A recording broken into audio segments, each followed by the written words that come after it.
I want you to love your plumbing as much as I love mine. That's why I want you to call Olmsted Plumbing for all your plumbing needs. It's fall of the year, and Olmsted Plumbing is excited about prepping for the fall season. Changing weather always triggers broken water lines and stopped up drains. It's also time to winterize your home, service your well pump system, clean your gutters, downspouts, and storm drains. For an ounce of prevention or a pound of cure, call Olmsted Plumbing for all your plumbing needs. 828-245-7302. Offices at 470 Washington Street in Forest City and now at 1204 South Post Road in Shelby. At Raymond James, we believe in the power of freedom. The freedom to invest in your future, to make choices that align with your goals, and to pursue success with confidence. Experience the freedom to invest, the freedom to make choices, and the freedom to pursue your success with our dedicated team. Contact us today. Raymond James, life well planned. I'm District Attorney Ted Bell, and I'm asking for your vote for re-election in the Republican primary. One of the areas we particularly focus on is child sexual predators, and we have sent these monsters to prison for the longest sentences in the history of our district. Sentences of up to 175 years in prison. As District Attorney, I do everything I can to fight crime and protect our children. Please vote for me, Ted Bell, for re-election as District Attorney in the Republican primary on March 3rd. Thank you. Paid for by the committee to elect Ted Bell. Ben Smokehouse announces grand opening Saturday, February 14th, 11 to 5, Spindale Street in Spindale, only on Saturdays for now. Low, slow smoked and seasoned meats, barbecue sandwiches, plates and big platters featuring pulled pork, turkey breast, ribs and brisket, sides featuring mac and cheese, baked beans, delicious collard greens, sweet potato cornbread muffins, and banana pudding. Catering available for all events large and small. 429 Spindale Street. Check Facebook often for Ben's Smokehouse, where the smoke is in the meat and the soul is in the sides. Here's what one tier means for Rutherford County. North Carolina is labeling us one of its most economically distressed counties. It creates a huge leverage in key state programs. One-tier counties can qualify for better fund matching, meaning local dollars go further with matching by state dollars. For instance, under the One North Carolina Fund, Tier 1 counties provide one local dollar and the state will match it with $3. That is how you improve services without raising taxes. For a better tomorrow, vote Anthony Morrow for County Commissioner. This message paid for by the committee to elect Anthony Morrow.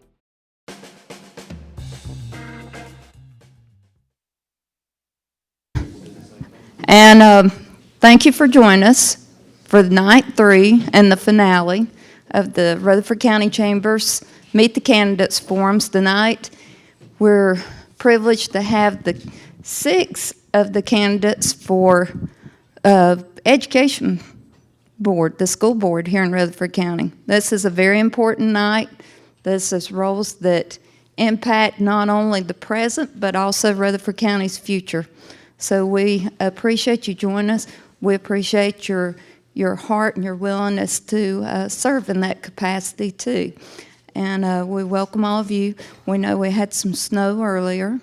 Hopefully everybody will soon learn that we're still having this. Snow's not going to stop us. But thank you again for joining us. I want to thank Waggy for doing the YouTube video, not only tonight, but the past 2. And also the Daily Courier for being here. Annie Dance, I think, was unable to join us, but we thank her for her coverage too. We'll take a short break and we will get started.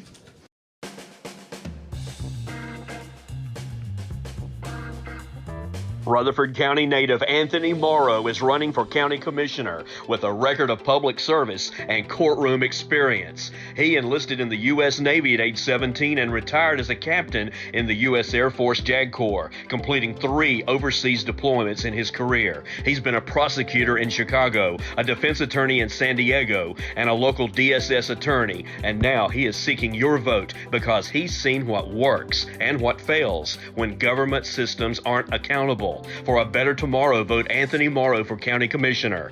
This message paid for by the committee to elect Anthony Morrow.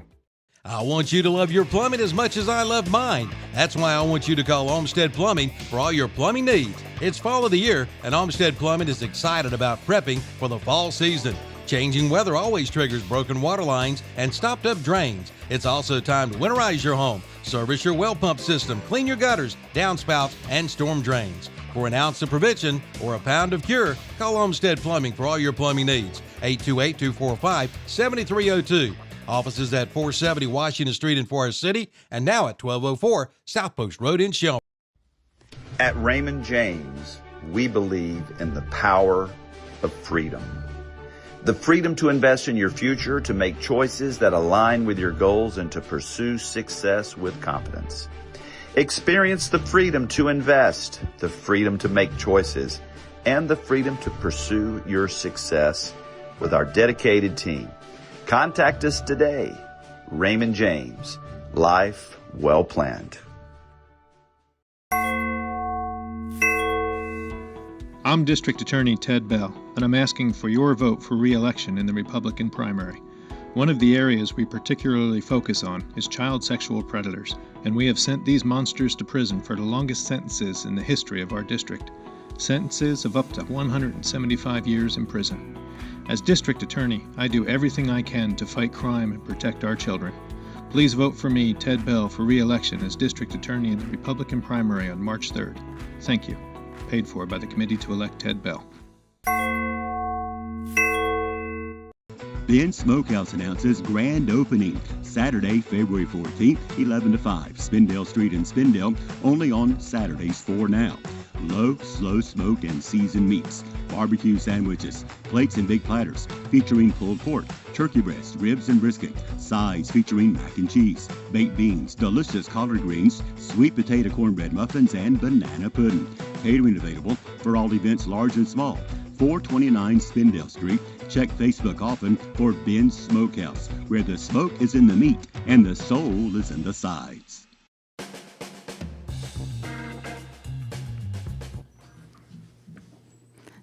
Welcome back, and we will get started with tonight's education town hall style meeting. I'm going to allow each of the candidates, starting just here to my right, to have an opening statement. You'll each have 2 minutes for each question. Your opening statement, if you would, please state your name and the district that you run in, and anything else you'd like to share about why you're running, or anything that you would like to share with us, and your qualifications during those 2 minutes, and we'll just go down the line. We'll start with you. My name's Joshua Millwood. I'm running for Board of Education, District 1. I've lived here in the county my entire life. I have 8 children. Yes, I said 8 children, all of which, but the youngest one, are part of Rutherford County Schools. 4 of those children went to Mount Vernon Ruth, and their school was closed down. That compelled me to pay more attention to my local politics, pay more attention to things that are going on in our county, because you don't realize how much it affects you until it affects you. So my hope is to lead by example. I don't want to point fingers if I'm not going to point fingers at myself, to step up and try to be a part of the solution instead of part of the problem. I love this county. Like I said, I've lived here my whole life, and want it to be the best that it can be. A little bit of qualifications. While I have not been an educator, I have worked for the school system briefly in a couple of different roles. Substitute, working in the cafeteria when I was in college. Family is very much involved in the school system. My mom retired a teacher's assistant. My dad's a custodian and bus driver. I have management experience in healthcare, and taking care of some of those employees was like rounding up a bunch of children. So it may relay over some. But I want to serve my county. I want to serve my community. I want to serve my children. And this is the best way that I know how to do it. Thank you. Thank you. I am Brandy Nanny. I am a mother and a wife. I have 4 beautiful children. I was born and raised here in Rutherford County. I graduated from Chase High School. I have 2 daughters that are 19. They are off in college right now. I have a son that's 9 that's currently in Rutherford County Schools. The girls graduated from Central. I have a son that just turned 1 on Sunday. So yeah, growing up here, I just love this county, and it prepared me for what I am. I am Rutherford County's success story, and I want your children to be Rutherford County's success story. My daughters are currently Rutherford County's success story. I mean, they are identical twins, and they have 2 different dreams, and Rutherford County schools prepared them to live those dreams. One's going into trade, and one's going off to play college softball and to go into business. And Rutherford County Schools was able to accomplish that for them. And I want my son, who's currently in Rutherford County Schools, to continue to be Rutherford County Schools' success story. I want Briggs, when he's older, to be that as well. And I want your children to be that. And I just want the girls to be able to come back here and be able to grow up here, to come back and raise their family and their children to be in Rutherford County Schools. So, yeah. Thank you. I am Keisha McDowell, and I am running for the 2nd District, or District 2, for the Board of Education. I am maybe one of the only, but not originally from Rutherford County. I'm actually from Wisconsin, so used to this cold weather that we've gotten. But I have been here, and since the time that I got here, which was almost 20 years ago, I have been involved in community education and working with youth. I am an advocate for students, families, communities, and education, and I've spent the last 20 years, like I said, since I've been here doing that thing. I am the executive director for the Grahamtown team, which is also a nonprofit and community-based organization working to serve people in that community and around the county with food and housing and assistance with those types of things. I am also the founder of a program called LEAP, which is Leaders, Entrepreneurs for the Advancement and Promotion of Youth, and that program was started because I wanted something for my kids to do when I got here, and something that would get them to learn more. So something that the LEAP program does is we teach them business skills, we teach them how to be entrepreneurs, we teach them how to be leaders, and we teach them about coming back to their community and serving in their community. So that's something that's really important, and LEAP has been going on for 6 years. And we also take the students, and we've taken more than, altogether, probably more than 100 or so, but in the last year, we took over 30 students to a college tour, and we take them around so that they get exposure, and that was the important part of LEAP. I am just an advocate for our community, and especially for education. I've worked in the Rutherford County Schools as a substitute teacher when I first came, but then also as a teacher assistant. And then I've also been on PTO and participated in a lot of community programs with the students in schools. All right, well, next. My name's Kayla Suttle, and I'm running for the school board for District 2, which is East, the East District. I actually grew up in the Chase District and graduated from Chase High School. Once I met my husband, I migrated over to the East District.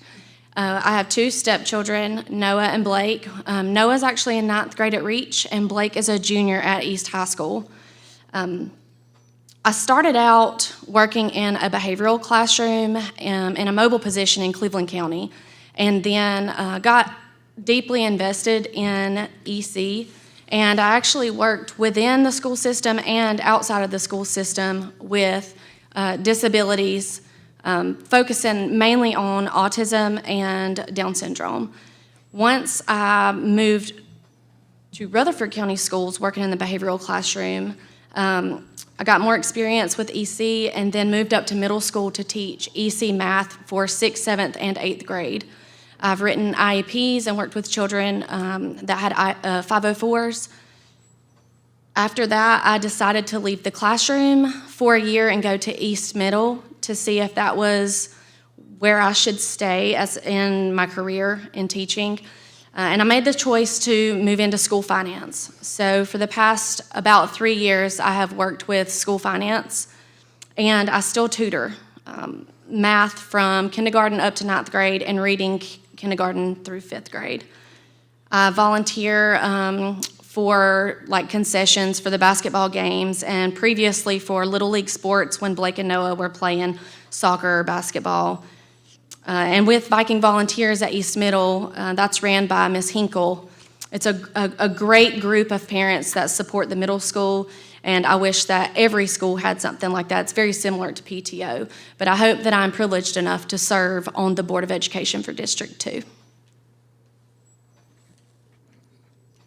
Thank you. Next. My name is Tanya Pratt. I'm in Chase District. I'm probably about the oldest one up here by the way it looks because I'm a grandmother. I have 2 beautiful boys. They have blessed me and my husband with 6 on earth and 1 in heaven grandchildren. I have worked for Rutherford County Schools as substitute teacher. I have worked most of my career in nursing, working with special ed children. I have worked at the different occupations from anything from being a waitress, from being a nurse. So I know how much it hurts these families financially to be able to provide for these children and do the best they can. And that is one thing as a school board we need to consider. Also, I would like to say that I volunteer with many hubs that help some of the people that do need help, senior center, and also for the veterans. And that's really all about me. Thank you. Next. My name is April Mays. I am running for school board member in District 3, so that is Chase District. A little bit about me is that I also graduated from Chase High School in 2000. And then from there I went and got my nursing degree at Gardner-Webb University. I worked at Cleveland Regional in their ER department and absolutely loved it. I love trauma. I love high-paced action. Some people might not call it that way, but anyway, I loved it. And then I married my husband, who also graduated from Chase. We both grew up here, came back here because he runs a small local business. Then we had kids, and whenever I got pregnant with my first child, we felt that it was a calling for me to come home. So I came home and I raised all 3 of my kids. I do have 3 kids in the school system: a elementary school student, a middle school student, and a high school student. So I am running all over the place because they're very involved in school and after school activities. So anyway, I came home and raised my kids. And I'm still a stay-at-home mom, and I don't regret that decision, not one bit. I always say that motherhood is my ministry, and I still believe that, and I have been very blessed to be able to stay at home and raise my kids. Some qualifications that I have is that I was very involved, and I still am very involved with my kids in their school. I was PTO president prior to being on the board, and I just loved it. I loved their teachers. I loved forming relationships with them. Oh, I'm sorry. That's fine. Well, I'll come you'll get back a chance at the end. later. Okay. Well, thank you all, and want to thank you again for being here. Now, where we'll go so the audience will understand. We started with the opening statements here, but I'm also going to give you the first question, and then we'll rotate through. Mr. Millwood, you mentioned some of the schools that fall within your district. Out of those schools, is there a particular school that is of more concern, and if so, why, and what would you like to do different there? With the school visits that I've been able to do thus far and have more planned in the coming weeks, the one that I have seen in District 1 that I would like to give a little extra focus and a little extra praise is Spindale Elementary. I had a meeting with Ms. Black, the principal, a couple of weeks ago, and, if you look on paper, school report cards, NCDPI things, Spindale may get a bad rap, but if you look at the progress they have been able to make with the limited resources that they have made strides in behavioral instances. I was told that now students are coming up and saying, I'm going to get my name put into this drawing that they do once a week. They're making efforts to improve their behavior. They're making efforts to improve scores. And all of that is because the diligence of the administrative team and the teachers and employees that work there. When I asked Spindale Elementary, what is something specific to their school, their culture, that I can be of help with? And she said, just any resources that we can get. We have to push for more state funding. We have to push for more local funding if that's feasible. We just have to get resources to these principals and these teachers because they're doing a phenomenal job with what they have, but they shouldn't have to just do it with what they have. They should be able to do it with the best opportunities they can give these students.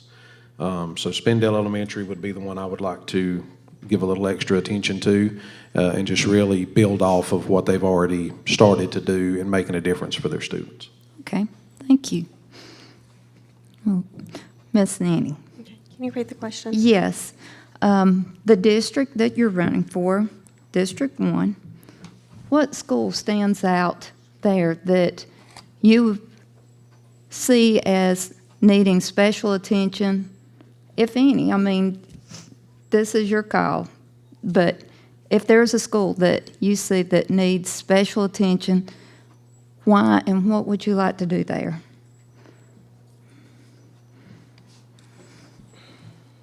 I believe that all of them are great. That's in our district. I'm a little prejudiced because it's my district, it's central.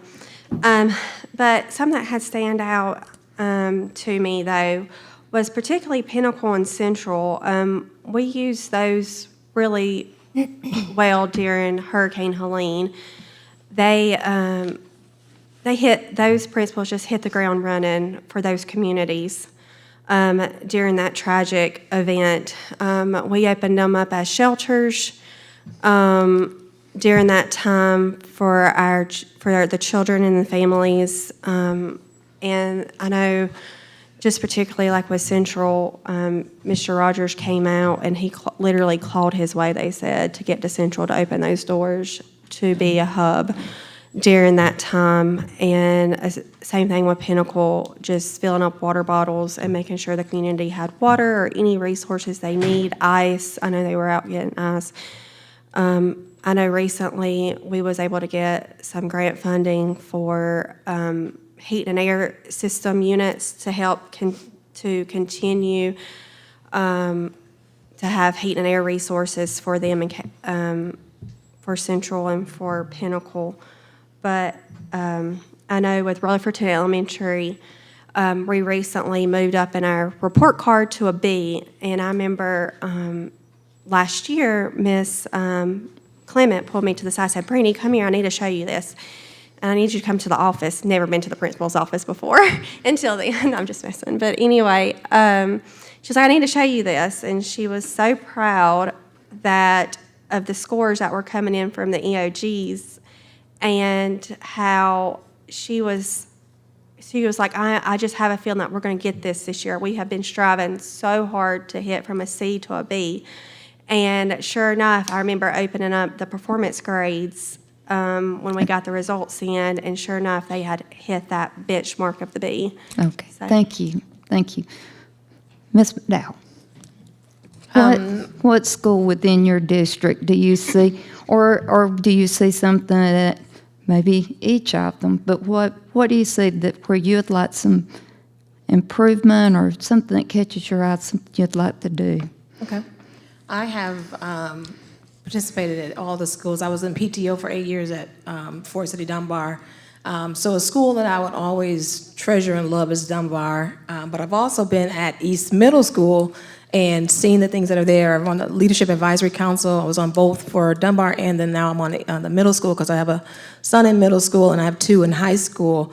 But I would choose to do, if I were to choose, I'd probably look at Forest City Dunbar, just because the kids get a start at the earlier age, and 3rd grade is such an age that they need to be have understanding and be at the right reading level to pass EOGs and to be able to go forward. And so that's a level that's key to ensuring that our kids are getting the right learning and getting the education that they need. So if we could support any school, which we want to support all schools, it's hard, but I think that if we could, Dunbar would be one of the schools that I would support, but also East Middle, being there and being engaged with the Leadership Advisory Council and Principal Warren.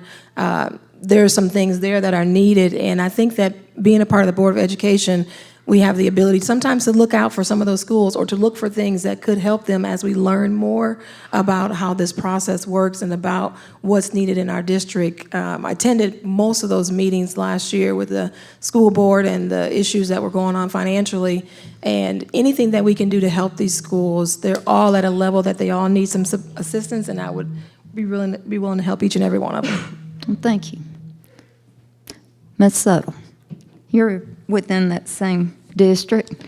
Is there a particular school that you see that you'd like to make some improvements, or something that's near and dear to your heart there? I wouldn't say that there's one in particular school that I would want to focus on. I feel like I would want to focus on the needs of each school. I am familiar with Ellenboro because the boys went there. I have nieces and nephews that's come through there, and 2 that are currently still there. East Middle, the boys went through there. I worked there, and then now with Reach and East High School, Blake and Noah are currently there. I have friends with children at other schools. If elected, I would like to make a difference in every district and work alongside the other board members, whether it be for my schools or their schools. One focus that I do have, though, is on finance. I don't like where we are, and I don't think anyone else does either, as far as closing schools. Sometimes we get to those difficult decisions, and they have to be made. I don't believe that anyone who voted for those schools to be closed wanted schools to be closed. We just ended up with a difficult decision, and you have to trust those members of the board to make those difficult decisions. I would like to be a part of preventing that from happening in the future. So one thing that I have discussed in school visits already with principals is fundraising and how I can assist with that, whether it be fundraising that's already planned that I can come be a part of to help be more successful, or I'm planning fundraising and it would be a new process for the school. Another thing is that parent involvement is not where it should be. Anytime a parent hears or has an opinion of something that they disagree with, it's easy to jump on board, but when things are going good, you still need to be on board. Come to the school, discuss your concerns with the principal, go to the school board meetings, and ask questions when you need to. Well, thank you. Ms. Pratt, do you have a particular school or thoughts on any of those or each of them, what you'd like to do, or a project?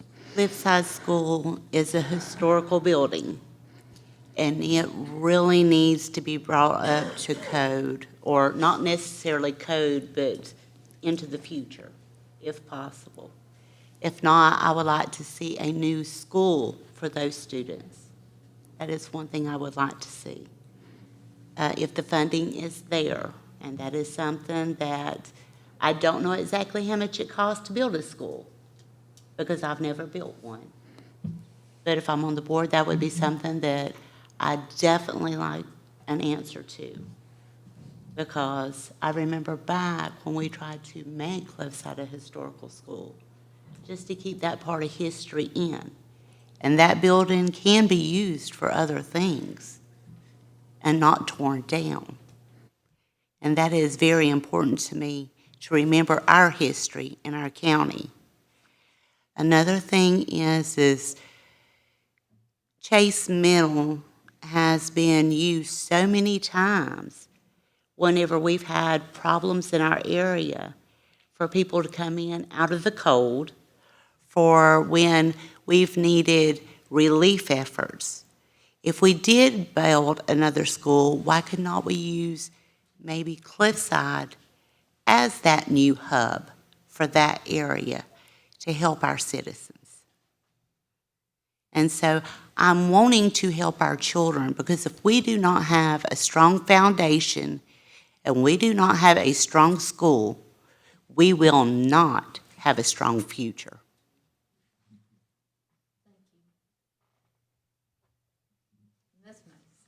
You're in the Chase district.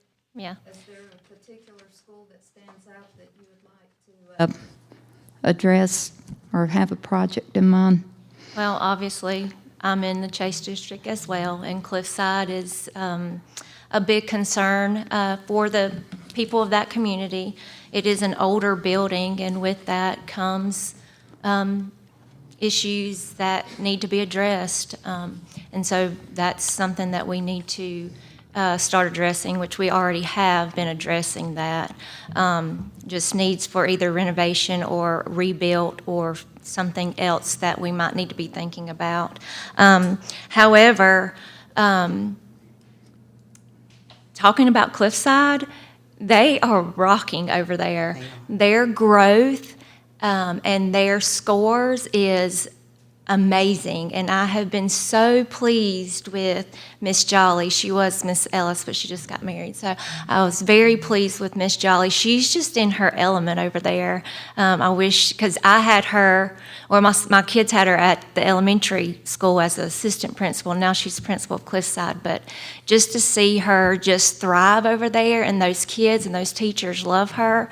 They are doing really great over there. And also, I'd like to maybe see a pre-K or a Head Start come to Cliffside, because when I go and talk to Miss Jolly, that is one thing that she talks about over and over again, the need for that community to have a pre-K or Head Start. But also, not just for District 3 or Cliffside, but for all schools, is a concern of funding.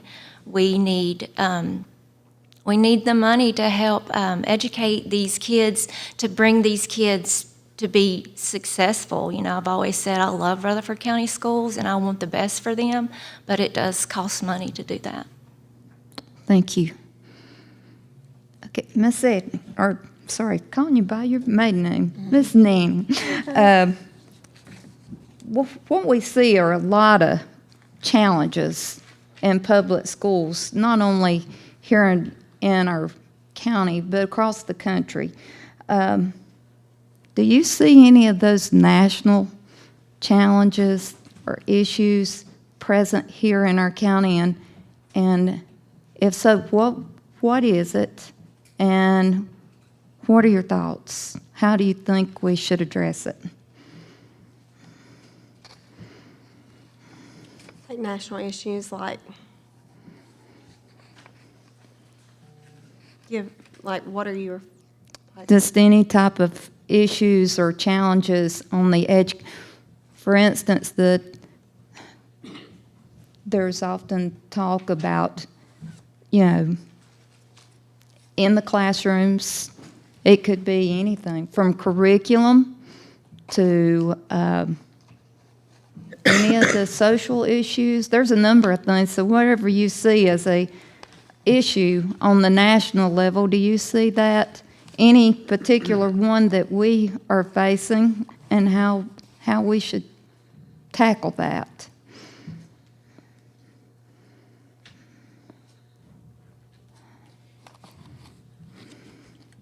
I mean, national. Sorry.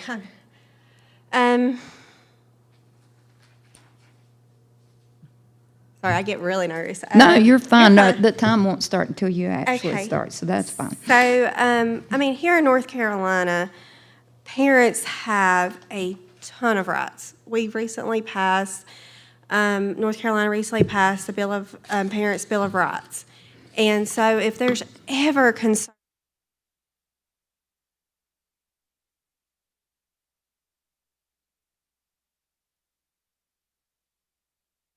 and there's proper protocols for anything that you have disagreements with any curriculum or anything that goes on in our school.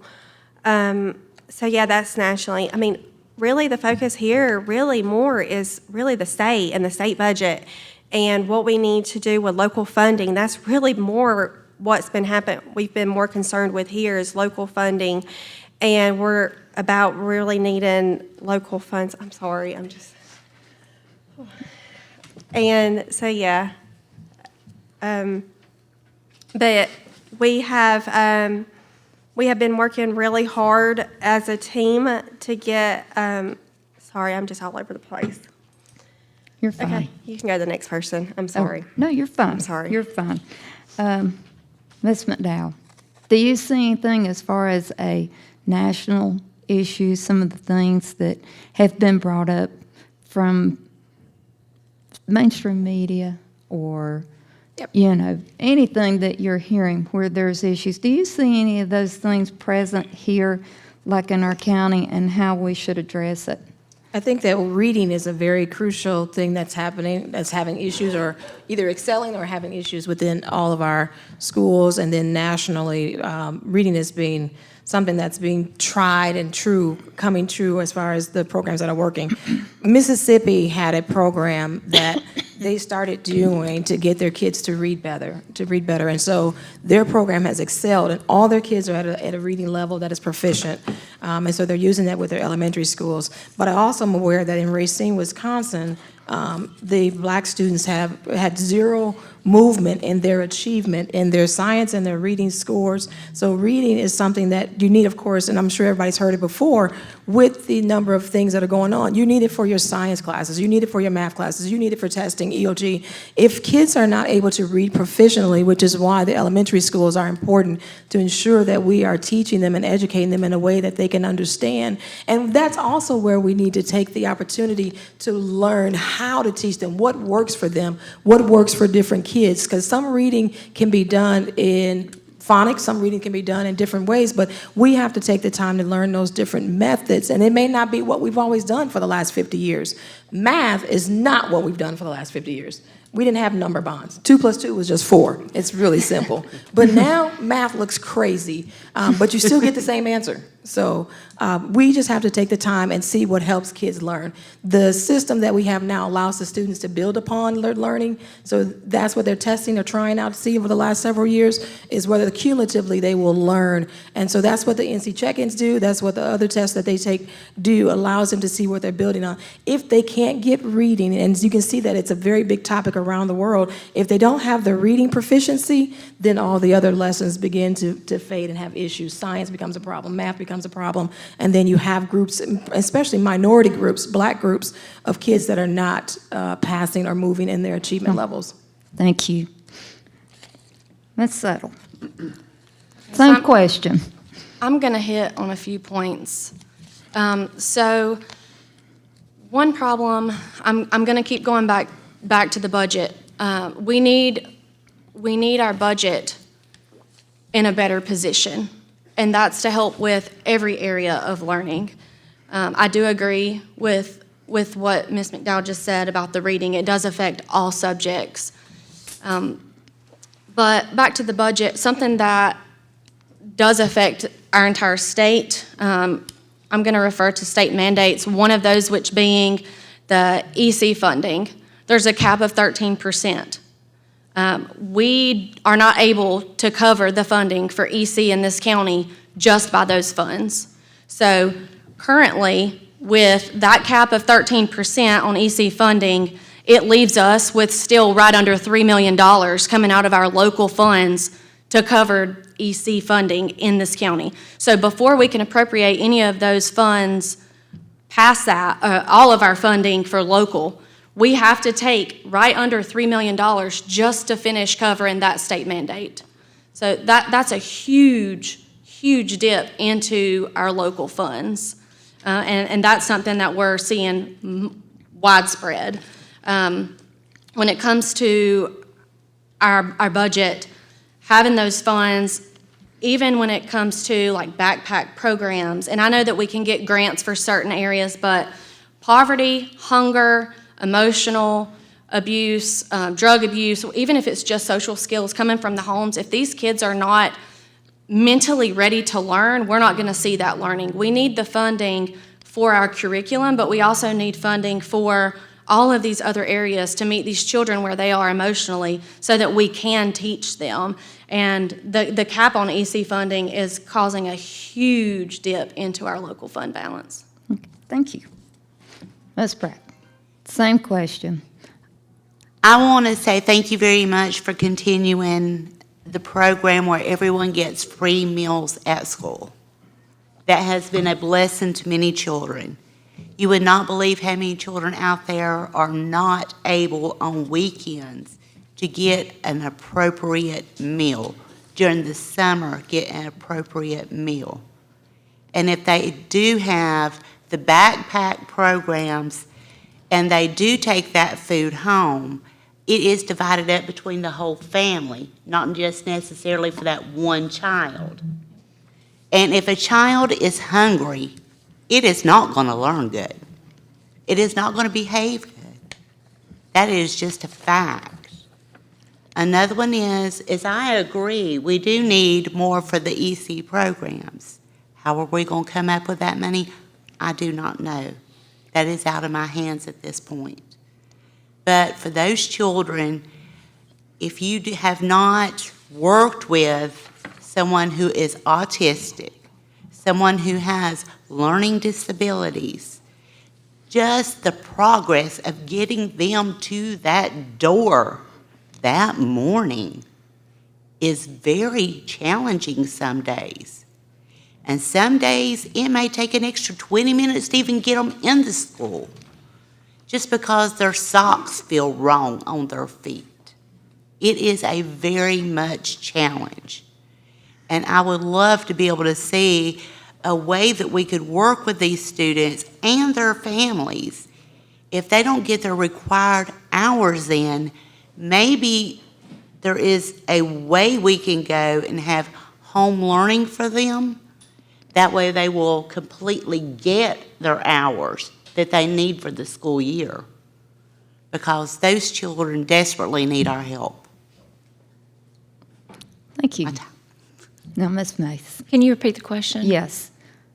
We hear a lot about different types of challenges on the national level as far as education.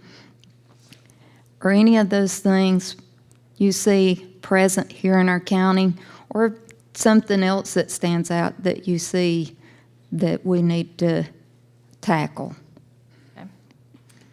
Okay. As far as challenges that we see on a national level that could be, that we might see here, homelessness is a big part. We do have a lot of kids that are considered homeless, even in some of the worst circumstances. That is something big that I think that our schools and our staff and our administration faces, just trying to, get those kids into the schools on a daily basis, because they might not want to come because their clothes are not what everybody else is wearing. I feel like that's an issue, and I'm going to say that we have some discipline issues that we are having to deal with. I do think that our teachers and our principals do the best that they can, but we also need parents to step in and get involved and help the teachers and help the school out. Something else I think that might be a challenge is funding. Funding is a lot. It can be, the root of a lot of problems, but our unfunded mandates, and what I mean by that means the state only allows so many teachers for so many kids, and if you have that one more kid that comes into the school, well, we have to separate that class so we can get another teacher. Well, we have to pay that teacher out of local salary, and then where does that, sometimes we don't get the money that we need for that. So unfunded mandates is a big issue. And I'm going to kind of bank off what she said about the reading, and I'm going to just praise East Middle because I know they've gotten 2 grants, the Golden Leaf Grant and another grant that helps with the reading and math, and they are just doing great over there, and I'm just excited to see how this year will pan out with their growth and test scores. Thank you. Mr. Millwood, same question.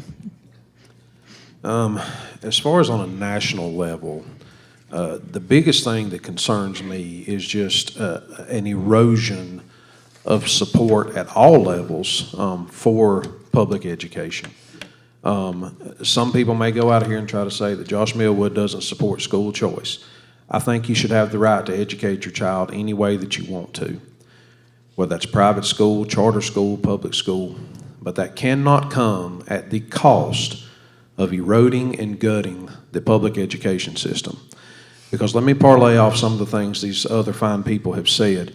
When it comes to homelessness, when it comes to illiteracy, those children are the most disadvantaged children that our county serves. And if you continue to erode public education, when it comes to private schools, when it comes to home schools, if those children are homeless, if those children are not getting the support at home to reach a high reading level, who is going to take these extra steps to get them this different type of education? All they are going to have to rely on is the public education system. And you cannot erode that for these other options to just be the only options and leave these children behind. I reiterate, I support the right for anybody to be able to educate their child any way they want to, but not at the cost of the most disadvantaged. And you hear it at a national level, at a state level. The state of North Carolina is last, 50th of 50th in efforts for funding public education. It is obvious that public education is not a top priority to our state legislative, and that concerns me. And I see that erosion at every level across the country. Just because it's broke doesn't mean you throw it away. We got to try to fix it. Okay, thank you. We'll be taking a short break for a commercial break, which will allow you all to relax, stretch your legs, and our audience go to the restroom or stretch their legs. And then we'll be back for round 2.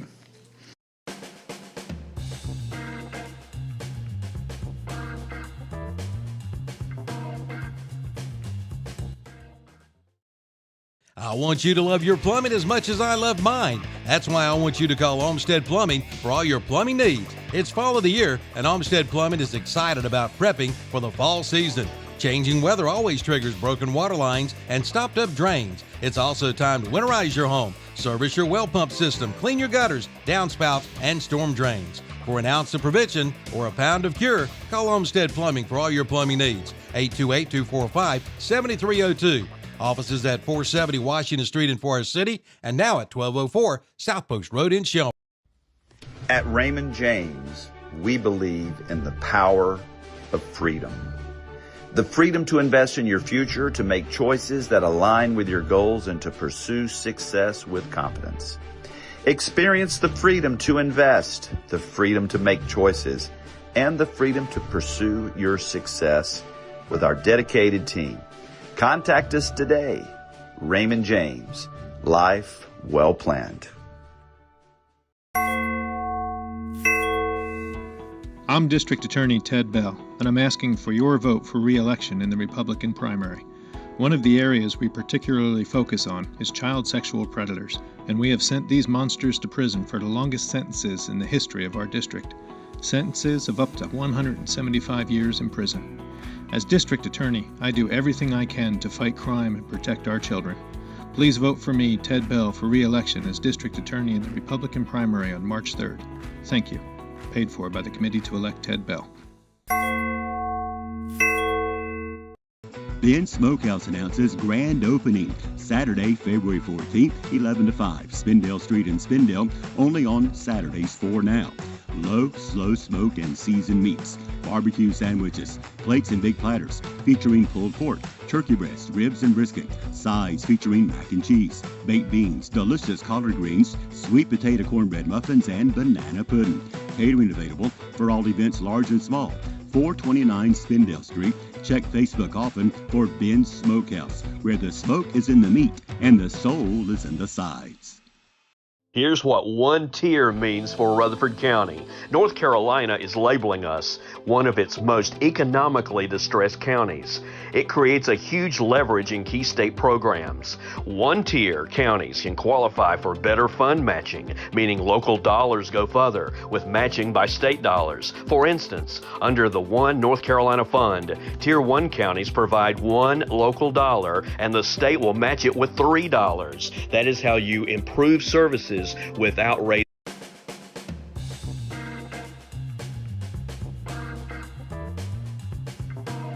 Rutherford County native Anthony Morrow is running for county commissioner with a record of public service and courtroom experience. He enlisted in the U.S. Navy at age 17 and retired as a captain in the U.S. Air Force JAG Corps, completing 3 overseas deployments in his career. He's been a prosecutor in Chicago, a defense attorney in San Diego, and a local DSS attorney. And now he is seeking your vote because he's seen what works and what fails when government systems aren't accountable. For a better tomorrow, vote Anthony Morrow for County Commissioner.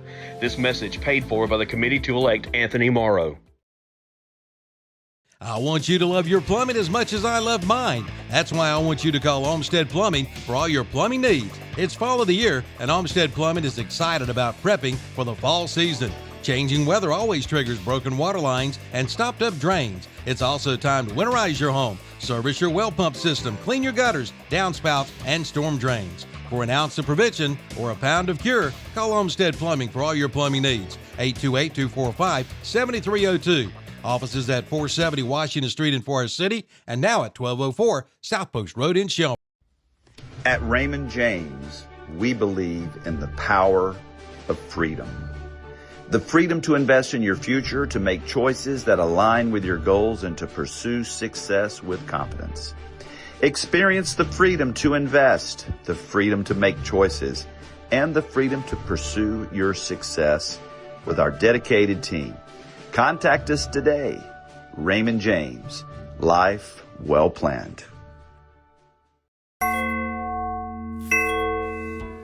I'm District Attorney Ted Bell, and I'm asking for your vote for re-election in the Republican primary.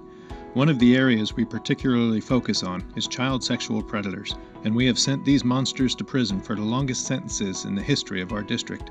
Sentences of up to 175 years in prison. As District Attorney, I do everything I can to fight crime and protect our children. Please vote for me, Ted Bell, for re-election as District Attorney in the Republican primary on March 3rd. Thank you. Paid for by the committee to elect Ted Bell. Ben's Smokehouse announces grand opening Saturday, February 14th, 11 to 5, Spindale Street in Spindale, only on Saturdays for now. Low, slow smoke, and seasoned meats, barbecue sandwiches, plates and big platters featuring pulled pork, turkey breast, ribs, and brisket, sides featuring mac and cheese, baked beans, delicious collard greens, sweet potato cornbread muffins, and banana pudding. Catering available for all events large and small. 429 Spindale Street. Check Facebook often for Ben's Smokehouse, where the smoke is in the meat and the soul is in the sides. Here's what one tier means for Rutherford County. North Carolina is labeling us one of its most economically distressed counties. It creates a huge leverage in key state programs. One-tier counties can qualify for better fund matching, meaning local dollars go further with matching by state dollars. For instance, under the One North Carolina Fund, Tier 1 counties provide one local dollar and the state will match it with $3. That is how you improve services without raising taxes. For a better tomorrow, vote Anthony Morrow for County Commissioner. This message paid for by the committee to elect Anthony Morrow.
And welcome back to round 2 of our Board of Education candidates. And as we left off, several times it was mentioned about the unhoused and the problem with substance abuse in our county. That has been a common theme throughout our forum with both the law enforcement and legislative side, and now with our education side. And I think many people agree. And oddly enough, that was our next question. And so we will start with you, Ms. McDowell. What roles, if any, should districts assume for dealing with such societal problems as unhoused students, hunger, mental health, and/or drug abuse? We actually do a really good job with reaching out. The backpack program is one element of doing that and trying to serve those people, serve those students. Then we also do a good job with trying to understand. There are several programs within the schools that allow kids that have mental issues or health issues or different things that they're going through to get the assistance that they need. And then we have the issue of houseless or homelessness, or this county has so many homeless individuals, and you have to understand the definition of homeless, because it's them not having a stable housing. So they may be living with their grandparents, or they may be living with their uncles or other relatives and things like that, and those are all considered houseless or homeless individuals. So we have a large percentage of homeless children, a lot larger than I thought. Even when I was at Dunbar working at the school and dealing with that, we have an opportunity to show love to those individuals. When we see that there is a concern or a problem or what's happening within the schools or with the kids, and we see that those issues are there, we do have a variety of programs available to those students to help those students out so that they can get through that process. And again, like I said, the backpack is one way with the food, but then also we do I don't know if you guys are aware, but the McKinney-Vento study goes through and it studies the homelessness in our county every year, and they count, and they get an account for how many people are homeless within our community. And so that allows us to learn about where we are. But then also, even at the hotels are doing things to try to help kids. They're having teachers come in and do tutoring there. There is a lot of programs that we have available to try to help those different populations to deal with those kind of issues. And I think that we just have to have the engagement from the parents and the communities and the support of our public school system to help get those things done, because they can't do it financially. So we have to show ourselves up and be able to volunteer or do whatever we can to try to help in those programs. Thank you. Ms. Suttle, same question. Yes. Thank you. In rural communities like ours, and we are dealing with some of the same things as far as the unhoused students, hunger, mental health, and/or drug abuse, and our districts dealing with that. How do you think we should tackle those, or what do you see as really standing out that we need to address? Okay, so I mentioned earlier the backpack program. So as far as those children and families living in poverty and homeless families or children, hunger comes along with that. The backpack program, when I was teaching, I made sure to get those children those backpack bags on Fridays to send home with them. I can tell you that there are a lot of children who are on Friday thinking about getting on that bus and going home and doing whatever the heck they want to. So they're not thinking about getting their backpack. That's going to take some parenting, I guess you could say, from their teacher on. You need to go get your food, your backpack, and take this home with you. That was me every week, telling my kids, you go do this, because they were my kids too. Another part of the homelessness issues, it causes a lot of other factors that we have to deal with, is the emotional status of those children. I made sure as a homeroom teacher to connect with my kids just to see where their headspace was for the day. Try to either, lighten their load mentally, get their day started on a better note if they had came in, and was having a hard morning, whatever it may be. Some of our kids have a lot going on that you would never imagine that's going on in their lives. And they're going to struggle to learn if they're not met, with their emotional problems and get assistance in that area.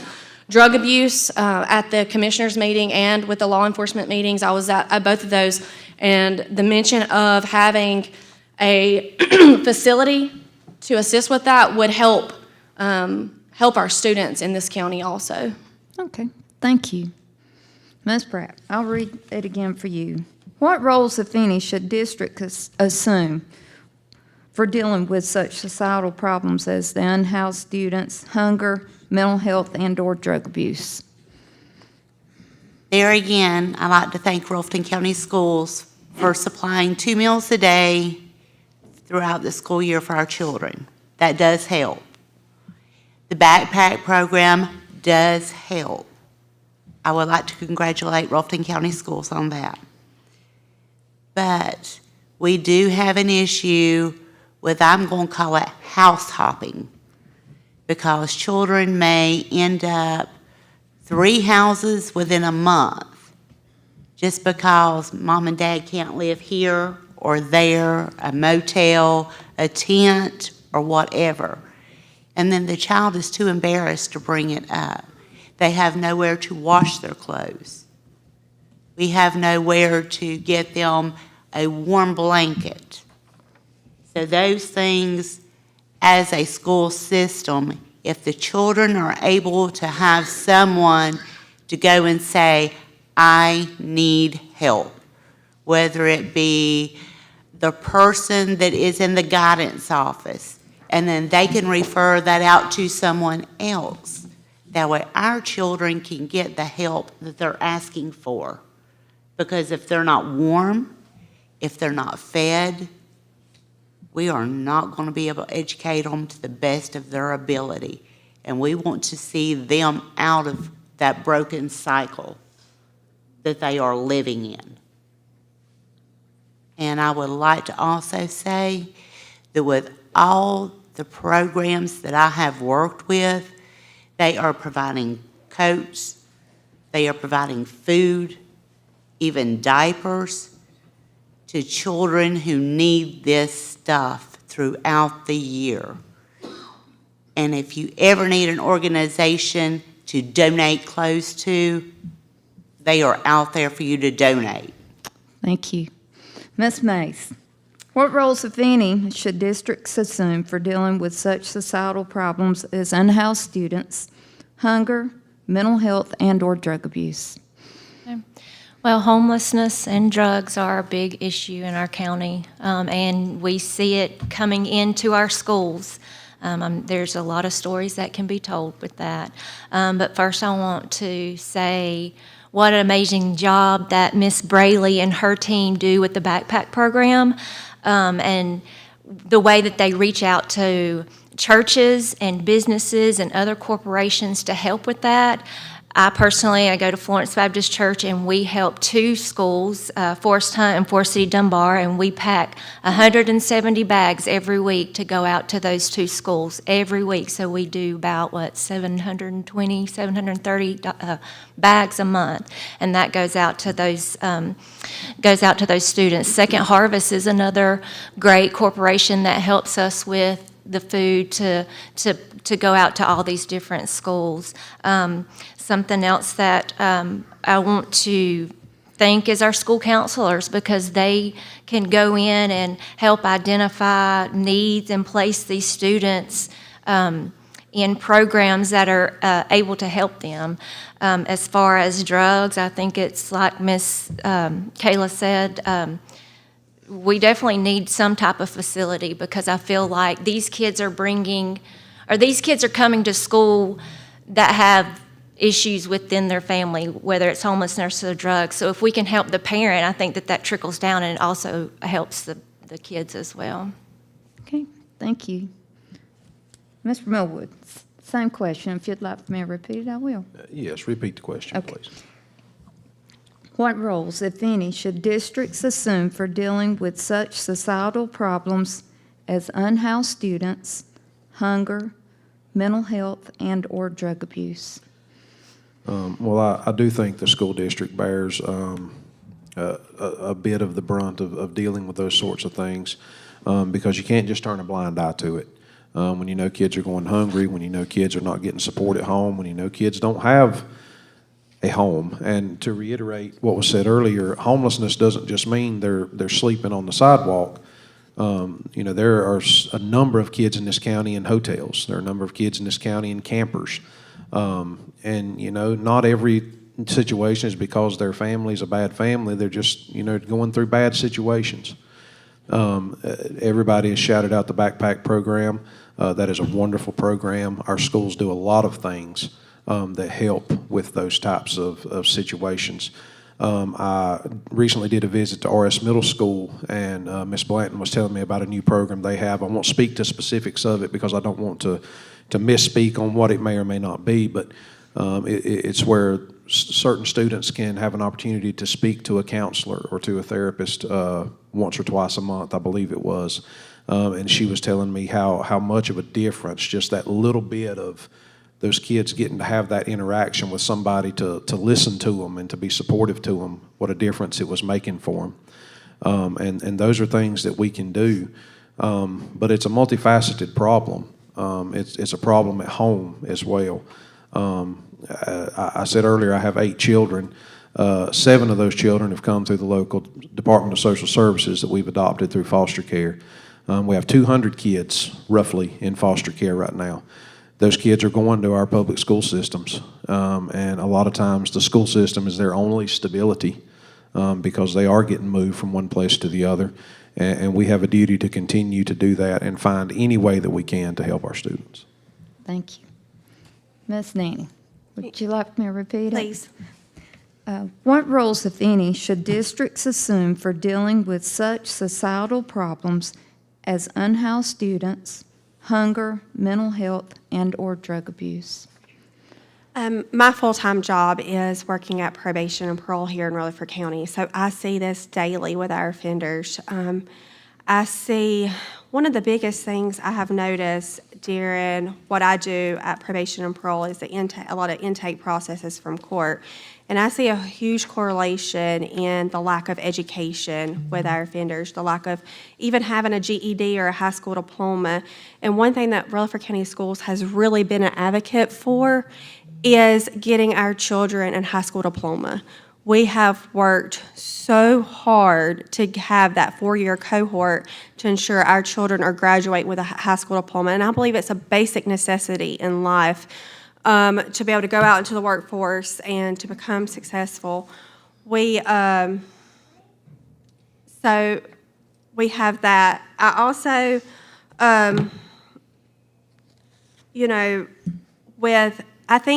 basic and having a sound education is just a basic necessity again in life. And one of the things too with combat and hunger, like everybody else has said, we have a fabulous lunch program. I know a lot of people talk about the backpack program. We also have a fabulous lunch program. We have recently partnered with Chartwell's, and they work very hard to provide 2 good meals a day per our students. Our students are able to have choices at the lunch table, at the breakfast table. We recently had an audit, and in the audit, Shannon Denson had stated that we are actually in the positive with that program. And that speaks volumes to our teachers and to our principals that has pushed that program to make sure our children are fed every day and make sure their little bellies are full. Our auditor had also said that is abnormal to see that in other counties. Other counties are actually in the negative and are having a pull from local funding to be able to provide for those programs, and we are not. Thank you. Okay, next question. So we've tackled already some of the things as far as the societal problems.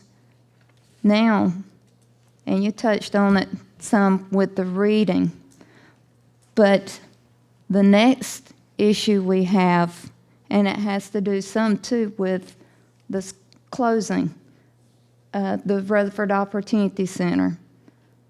The dropout rate is a problem.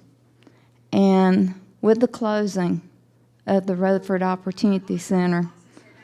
How would you address that, Ms. Suttle, as far as trying to implement things in the remaining high schools to try to retain those kids so that they can get their high school diploma?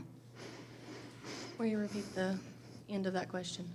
How would you, since we no longer have the Rutherford Opportunity Center for some of Right. those that would have dropped out, and we are dealing with a retention rate, how would you address that and implement programs in the remaining high schools to try to keep kids in the high school so they can graduate with a diploma? Gotcha. So I actually have already met with Dr. Sutton regarding that since the Rock closed down, because that was a concern of mine. Previously, working with the EC students at RS Middle, I have personally had my own students who were moved to the Rock. And I was very grateful to go to their graduation to see them get their diploma. So the Rock is near and dear to my heart as far as the services that were provided to these children, because some of these children do need those services, and we no longer have the Rock. So I met with Dr. Sutton to discuss my concerns regarding that, and wanted to make sure that we're doing everything we were doing originally in their new locations. I have been reassured that that is the ultimate goal. I think that there may this is a personal opinion, this is not from Dr. Sutton, but I just feel like that maybe the transition of moving from the Rock to their new locations may have hindered a little during that time frame, because transition can be difficult for any of us. But I do think that the services being provided at the Rock are expected to be provided wherever those children have been moved, whether it's RS or Chase High School. So I don't feel like we have, just completely disregarded what we were doing to begin with because the facility of the Rock is gone. We're just trying to continue those services in a different location. I am looking into that as far as maybe what differences there are compared to what those children were receiving at the Rock versus now. But as of now, after meeting with Dr. Sutton, I have been reassured that they are still receiving the same services they were before. It's just in their new locations. Okay, thank you. Ms. Pratt, your thoughts on, since the Rutherford Opportunity Center, or the Rock as it's known, since it closed? I wrote down and cried. I really did. The teachers there gave their heart and soul to those children. And I did. If I had the money to fund it, I would have. So when it closed, I got to talking to some board members, and they said, of course, they're going to be providing those services at their schools. A lot of those children had an adjustment problem of going back to their home schools. I don't know exactly the number of children, but I know there was some. And for that point, I started looking at alternative sources of what maybe shall be done with Turning Point, or what we could do to make sure they still got their high school diploma instead of just completely giving up. And I reached out to isothermal, and they said if you were 16, get your principal to sign off, you could go over there and get your high school diploma. That, to me, was better than not receiving a diploma at all. But the services that the Rock had there on hand, they are trying the best at the schools to mimic those sources. And I think with this being the first year of it going back to the regular schools, this is going to be our tried year where we need to figure out where we need to do improvements or whatever. And if anyone watching would like to go and donate a fund to Rutherford County Schools for the special education students, please earmark a donation, and Rutherford County Schools would be glad to take that money.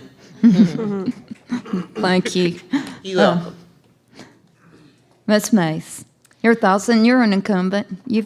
You've been there. You're one that had to make one of those tough decisions. I will say that closing the Rock was probably one of the hardest decisions that us as a board, not just me, but every board member struggled with, because we knew the types of services that Rock provided. We knew the teachers there that was providing amazing education for those students. So it was difficult. I want to go back to the dropout rate. Our dropout rate was the people not dropping out was very high. I almost wanted to say maybe, I don't want to quote this and it be wrong, but 95% or higher. I think maybe even 100%. Right? But it was definitely high. It was 95 or higher. And so I feel like that was awesome for Rutherford County Schools. But to go back to the Rock and what Ms. Suttle said, what people don't realize is we didn't shut down the Rock and say, okay, y'all go back to your high schools. We ask questions. If this happens, those teachers that are certified to teach these type of students, where are they going? And that we were assured they were going to the existing high schools, so the students that were going back to their high schools still continue to get that one-on-one mentoring and help that they needed. And so they did. All those teachers that, the counselors and the mentors went back to the schools, and they were helping those students that come from the Rock. And like they said, it was an adjustment period. This is an adjustment year for us, and we're going to learn from this year so that next year we can build upon that and make it even better. And something else I want to give a shout out to our high school principals who are doing an amazing job. And Miss Powell, she came from the Rock and went to East High School, so she's doing a great job over there as well. Thank you. Mr. Millwood, your thoughts? Can you repeat the question one more Yes. time, please? So we know that, it was a tough year last year, having to make some tough decisions, and there was, had to make some decisions, and one of them was to close the Rutherford Opportunity Center. That was a resource that kept a lot of kids in school that otherwise may have dropped out. And from what I understand, too, they were not all just like special needs as we think of special needs. There was other challenges there, so it provided a service. So how do we implement and keep the retention rate for kids to get their high school diploma? Well, I think that, this is going to be, as they've said, a trial year. I will be interested to see how things look 12 months from now as far as the students that are going through this new model to mimic what the Rock was providing. To parlay off what Ms. May said, I believe the dropout rate has been good. Now, will that change with the closure of the Rock? Nobody can answer that until we see the numbers. I would imagine it will have some sort of an effect. As far as combating that, to parlay folks over to the GED program and high school diploma program at Isothermal Community College, those folks do a great job. From the little bit of independent research I've done, if you can get kids through the 10th grade, most of them are going to finish. So we really have to focus on those 9th and 10th graders. Really buckle them down and get them through those first couple of years of high school, and a lot of times then you can get them over the hump where they can finish that thing on out. And it's just going to come down to support from the teachers, support from the administrators, and support from the community for the schools to get us through these things. Would I love to see a off-site Rock program again? Absolutely. I would love for us to get to that point. We're not at that point right now, but that doesn't mean that we can't take the best option that we have and work toward that. Again, it just comes down to serving the students. I don't know if school consolidation was completely avoidable. We do have an enrollment problem. Our enrollment has went down. I don't think it had to go down the way that it did. I don't think the students should have had as short amount of time as they did to prepare, and I think there were ways we could have avoided that. But that's in the past. We have to move forward to the future and just do what we can to support those kids in our communities and our schools. Thank you. Ms. Nan, your thoughts? And you're an incumbent, so you also were one of those in there making those tough decisions. It was very unfortunate. It's probably the hardest decision I've ever had to make in my life. But honestly, when I went up there, I was prepared because we had our staff, we sat down with our staff and our senior leadership, and we talked to them. We asked them the tough questions. We sat down with them, and like I said, we asked them the tough questions, and they ensured, it was like, how are we going to make sure our students are taken care of? And they ensured us they will not leave our children behind. They will do everything possible. No, we are not going to be able to create the rock because of we were not going to be able to recreate the rock. But we will do everything in our possible power to give those students every opportunity they can in their traditional high schools. One thing, the funding was hard because it did cost us about $2 million. And the reason why the cost was so expensive was because the low student to teacher ratio. And so our funding's based on ADM, not per school. And so we were having to pull resources from other schools to be able to even fund that school at the Rock to keep it operational. I know as a board, we have asked our senior leadership to keep us up to date with how these students are going, and they're supposed to be eventually going at our monthly meetings to present how the children are doing at their traditional high schools.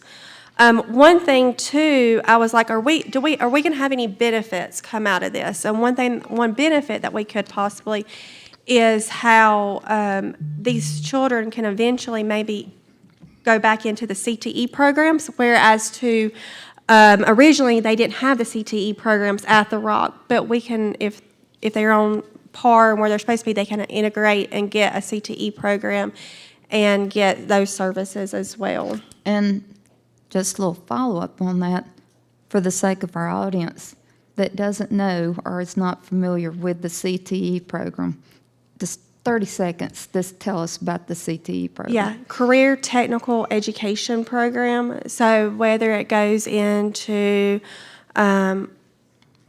mechanics, electrical, any of the programs and services we provide for them, or any, that's. Okay, thank you. Ms. McDowell, same question. Your thoughts on the closing of the Rock and keeping those kids, those students, or prospective students that would have ended up going there? How do we keep them engaged in the high schools to where they can graduate and have their diploma? And I will pick up right behind Ms. Nanny. Excuse me. I wrote down Mr. Freeman, he oversees our CTE programs, and so they are doing things to keep kids engaged, and I think that when these kids come back into their traditional schools, they have the opportunity to get involved in those things as well. Of course, you guys have seen RS has built the house, and then Chase is working on the agriculture, and then the East is working on the car. And maybe you didn't know, but so those things are happening in our schools. So we're doing things to provide an opportunity for alternative learning, an opportunity for alternative mentoring, and so that those kids can have a chance at graduating. These types of learning opportunities are what it will be necessary in our coming years to get our kids to where they need to be. Again, like I said earlier, traditional learning may not work for the kids that we're dealing with now. These kids are infatuated with technology and all the things that are going on. So there will have to be alternatives to teaching, and these programs that we provide are available for our kids to use, and they will help curb the dropout rate. We also have the WIOA program that helps kids that are 16 to go back to school, but also to work and get their GED at the same time.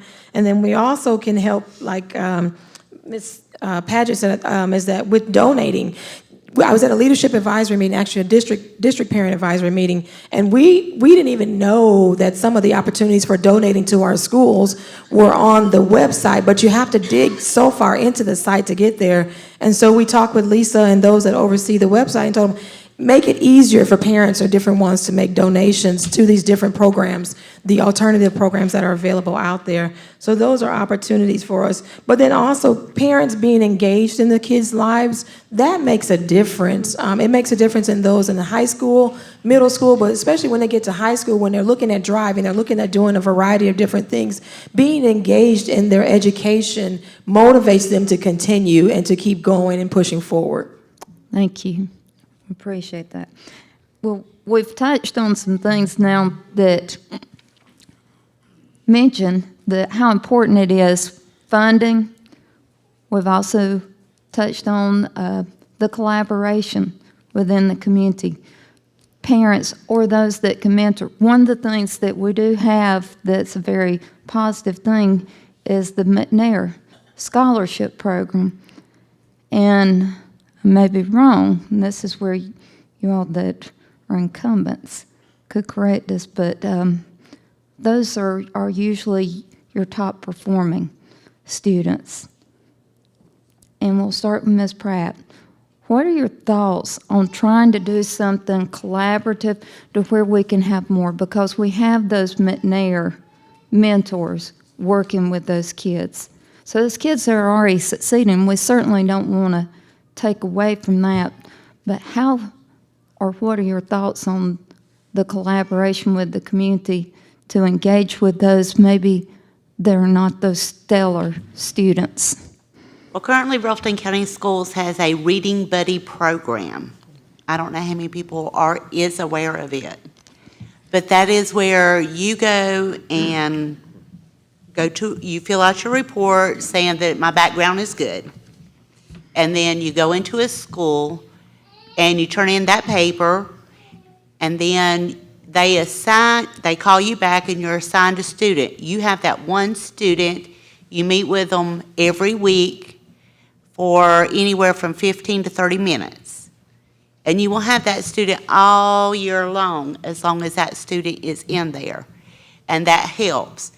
If a student needs help with math and you go into the school, you do your background check again, and you always have to have a background check when you work with students. I just want to be clear on that, and I do agree with that. And you go in there and you can work with them on math if you're really good at math and you're retired, and say, I'm going to spend 30 minutes a week working with someone who needs help on math.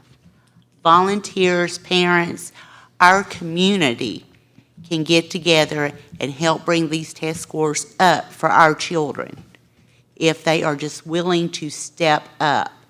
The Senior Center has had many people where the robotics company, or not the robotics company, but the robotics team has went over there and worked with them. Many of those seniors has turned around and said, how can I help our schools? And I just tell them, this is what you need to do if you are wanting to help with reading, math, homework, or any of these classes, and then reach out to the schools. And our students would very much appreciate it, and so would the families. And just as a little follow-up in 30 seconds, is that a certain age, or is it any of the students? Let's say I know algebra really, really good, and then there is a high school student that needs help with algebra. I can go to a high school and say, I really know algebra. Fill out my background check, talk to the principal, and I can tutor algebra if someone is having a problem with it. And then if there is a kindergartner that needs help with sight words, or if you have a special needs that they are trying to learn what a leg is, and then it has the word LEG on it, and learn body parts, and it's in this box. I'm sorry. Sorry. But we want just, if this is the case, we want to make sure the public knows it. Ms. Mace. Can you repeat the question real quick? Yes. Yeah. Because we've touched on funds, and we've touched on, the collaboration with some, with backpack programs, the churches and whatnot. How do you see collaboration going? I mean, the McNair Foundation is a perfect example where we have several people that go and work as mentors with those top students. How can we get engaged, or what are your thoughts on getting people engaged with those that are struggling or may have a troubled home life? So I definitely love the McNair Mentor Program. I am a McNair Mentor, so I go in once a month. 1 month I'll do high school students, and 1 month I'll do elementary school students, or not elementary, I'm sorry, middle school students. And I follow those students from 7th grade to graduation. This is my 3rd year doing that, or 2nd year doing that, I think. And so it's really great mentorship program. I'll get to go in and talk to the kids. We get to talk about, hey, what do you do after school? What's your activities? What sports are you in? How are your grades? How's your attendance? Are you late to school? I mean, I try to talk to them about everything, just to be a listening ear, not somebody that says, well, your grades are not good enough, so you need to do, I'm just there just to listen to them and just let them talk to me and just kind of form that relationship. And then I know that you talked about you might have some students that can't meet those expectations or requirements to receive the funding, the scholarship money that they give. I think every student is able to be a McNair student, but you do have to meet some requirements to receive money when you graduate. There's also something called the Expo Award that we talk about with these students when we do McNair mentorship, and their requirements is not as much as the McNair mentor requirements are. So that's something good for students that are not quite able to get to those McNair requirements. Something else that I would like to maybe look into in the future, which I don't know, that's just something that we would have to talk about, especially in the elementary school setting, would be maybe big brother, big sister, dad's on call. I mean, I've seen that out in, watching news and stuff, and what a good program that could be. So just something like that. Okay, thank you. Mr. Millwood, your thoughts? Well, I would like to reiterate what Ms. Mays said. Every student can apply for the McNair Rope Award. There are some requirements to get that, but it is something that is open to every student. And that is a wonderful, wonderful program. But you spoke specifically, how do we maybe collaborate with students who maybe aren't going down that college university career path? Clutch your pearls, but I'm going to tell you, not every kid is cut out for a 4-year university. I'm sorry, they're just not. And when I say cut out, I don't mean they don't have the skills or they don't have the ability. I just mean that cookie cutter mold is not going to fit every student. Personal story, when I was in high school, at East High School, my McNair mentor asked me what I wanted to do. I told him that I was going to go to a trade school. His exact words to me were, well, if you do that, you're not going to live up to your potential. It's exactly what he told me. And how many other students did he tell that to? Wow. I fully believe that he was well-intentioned, but that pathway does not fit everybody. We can help these students by when they say, I don't necessarily want to go down this pathway, we help them find the pathway that they do want to go down. Ms. Nanny talked about these CTE programs, the vocational and technical things. We have to make sure we're not looking at that as secondary or as inferior to a university pathway. We need to let our students have a plan. It does them no good to go to a college university, graduate with a degree that they paid $40,000 for, and they can't get a job with it, and now they're working at Walmart. You can work at Walmart without a college degree and $40,000 of debt. So we just have to make sure that we're giving every student's pathway and goals the ultimate, where we're listening to them and trying to help them get where they want to be, not where we try to push them to be, which was my experience. Thank you. Ms. Ning. I have 2 daughters that are 19 that just recently graduated from our Essential. They were both McNair recipients. Great. It was a great program for them. My daughters are the perfect example. Again, one's going off to college to play softball at Mars Hill University. The other one's going into cosmetology. One thing that I'm really passionate about is pushing for more CTE programs. I have we are working as a board on our 5 and our 10-year goals right now.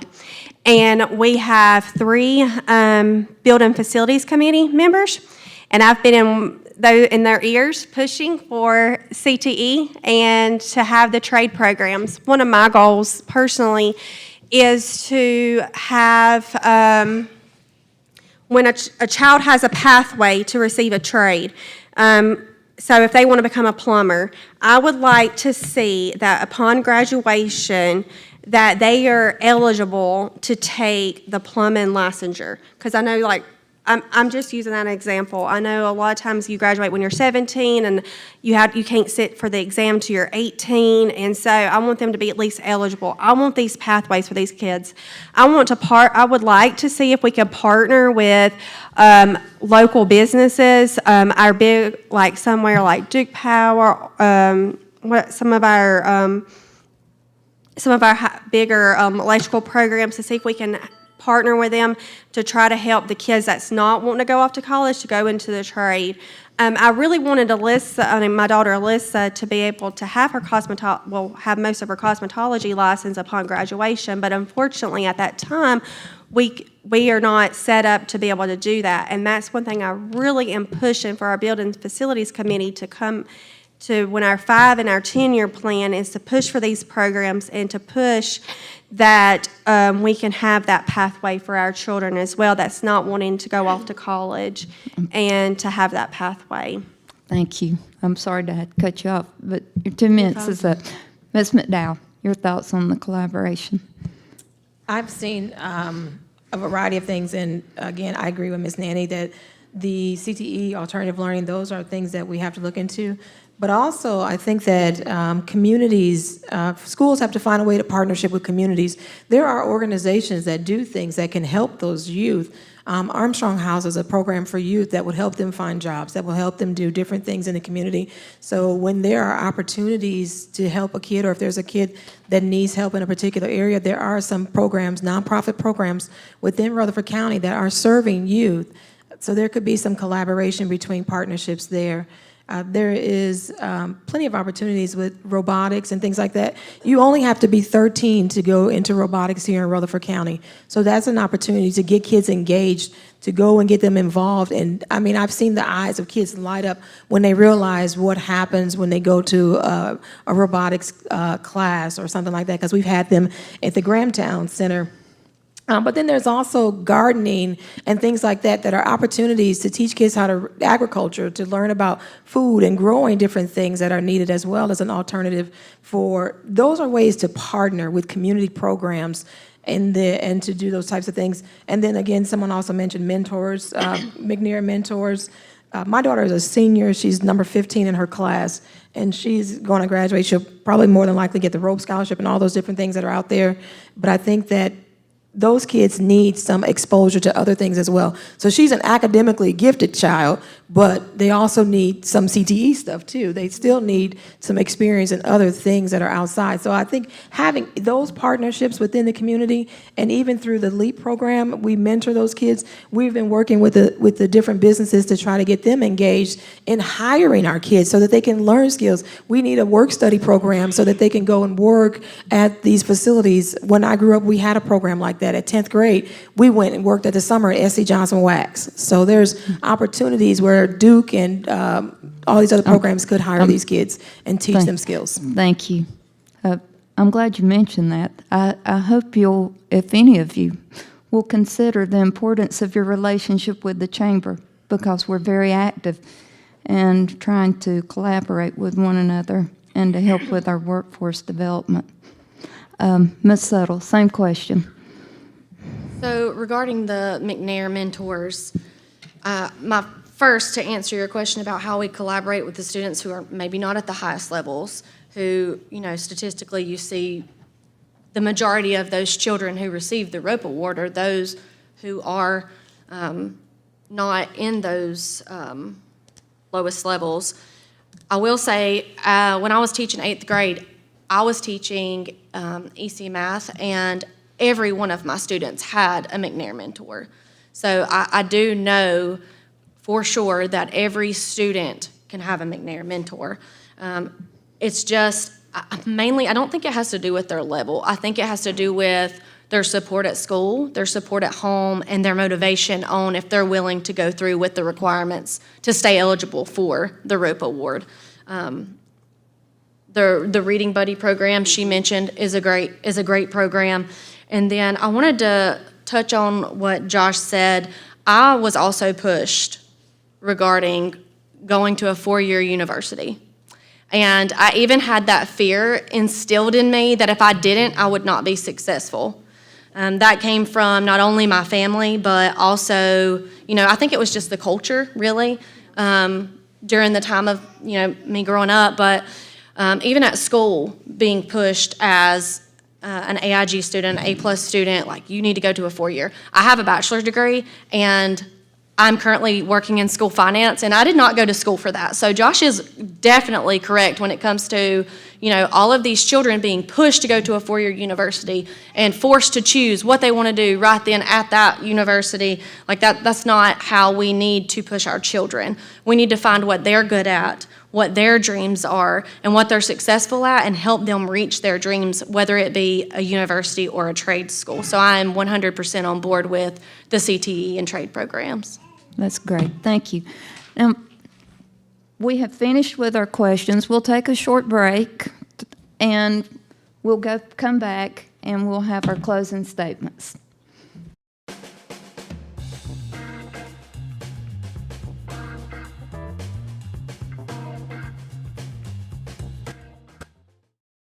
Rutherford County native Anthony Morrow is running for county commissioner with a record of public service and courtroom experience. He enlisted in the U.S. Navy at age 17 and retired as a captain in the U.S. Air Force JAG Corps, completing 3 overseas deployments in his career. He's been a prosecutor in Chicago, a defense attorney in San Diego, and a local DSS attorney. And now he is seeking your vote because he's seen what works and what fails when government systems aren't accountable.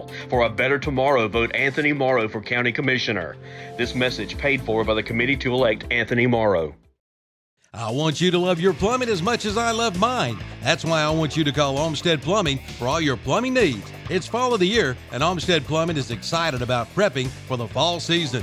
Changing weather always triggers broken water lines and stopped up drains. It's also time to winterize your home, service your well pump system, clean your gutters, downspouts, and storm drains. For an ounce of prevention or a pound of cure, call Olmsted Plumbing for all your plumbing needs. 828-245-7302. Offices at 470 Washington Street in Forest City and now at 1204 South Post Road in Shelby. At Raymond James, we believe in the power of freedom. The freedom to invest in your future, to make choices that align with your goals, and to pursue success with confidence. Experience the freedom to invest, the freedom to make choices, and the freedom to pursue your success with our dedicated team. Contact us today. Raymond James, life well planned. I'm District Attorney Ted Bell, and I'm asking for your vote for re-election in the Republican primary. One of the areas we particularly focus on is child sexual predators, and we have sent these monsters to prison for the longest sentences in the history of our district, sentences of up to 175 years in prison. As District Attorney, I do everything I can to fight crime and protect our children. Please vote for me, Ted Bell, for re-election as District Attorney in the Republican primary on March 3rd. Thank you. Paid for by the committee to elect Ted Bell. Ben's Smokehouse announces grand opening Saturday, February 14th, 11 to 5, Spindale Street in Spindale, only on Saturdays for now. Low, slow smoked and seasoned meats, barbecue sandwiches, plates and big platters featuring pulled pork, turkey breast, ribs and brisket, sides featuring mac and cheese, baked beans, delicious collard greens, sweet potato cornbread muffins, and banana pudding. Catering available for all events large and small.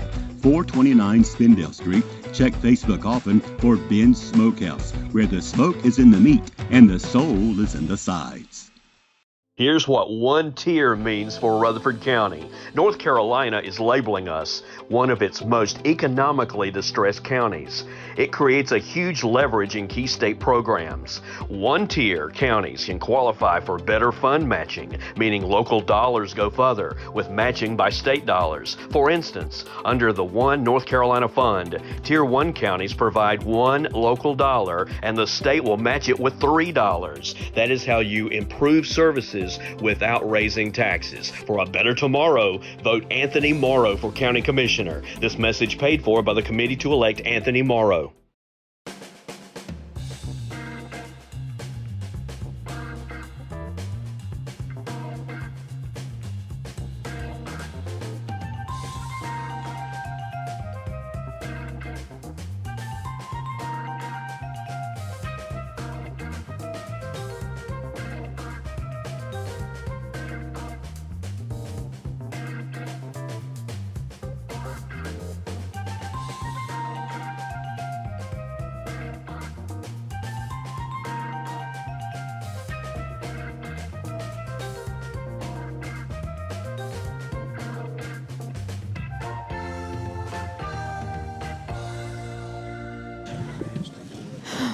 Well, welcome back, and we will be finishing up our round with our Board of Education candidates. Hopefully not. I hope not. We've heard some fantastic answers from each of you. I believe we all know that you all have a heart for children and a heart for this community, and so I want to thank you again for your willingness to serve.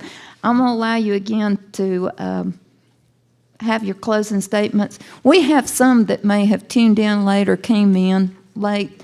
So with your closing statements, if you would just share again your name and the district, we'll start down the end so that way, Ms. Mays, you can go first. Okay.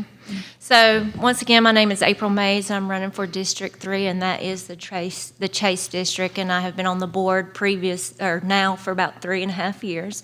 I've really enjoyed and loved every minute of it, even during the hard and difficult times. I just see that, we truly have a great school system, and I've always said that, and I will fight hard for our teachers that educate our kids day in and day out. They're my family, they're my friends, and they're the people that I love so much, and they do a great job, and I just want to thank them and appreciate them for everything that they do. Something that I do want to say that I didn't get to say is, one of my goals that I ran on last year and unfortunately couldn't do because of the financial situation that we were in is something that I am big on and that I hold dear to me is our CTE program. I would love to expand that program, and I'm hoping that we can look into that in the future and maybe expand upon, could we get a standalone CTE building, or could we just expand on just getting different CTE programs within the existing high schools? Because I know that not everybody is cut out for 4 years and a 4-year college degree, and that's okay. And even the people that want to go for a 4-year degree, we have AP classes and honor classes that help those people as well, to have rigorous classes. So, but like I said, I hope that you will vote for me again because I've definitely enjoyed it, and it's just something that I hold dear to me, and plus my kids are in the school system, so I just want to be a part of everything that they do. Well, thank you. Mr. Millwood. Again, my name's Josh Millwood. I'm running for Board of Education, District 1. I want to say to our crowd, thank you for being here. I see candidates, I see current commissioners, I see a plethora of people, and I appreciate the fact that you are here concerned about what goes on in our public education system. Our county commissioner races are important. Our sheriff's race is important.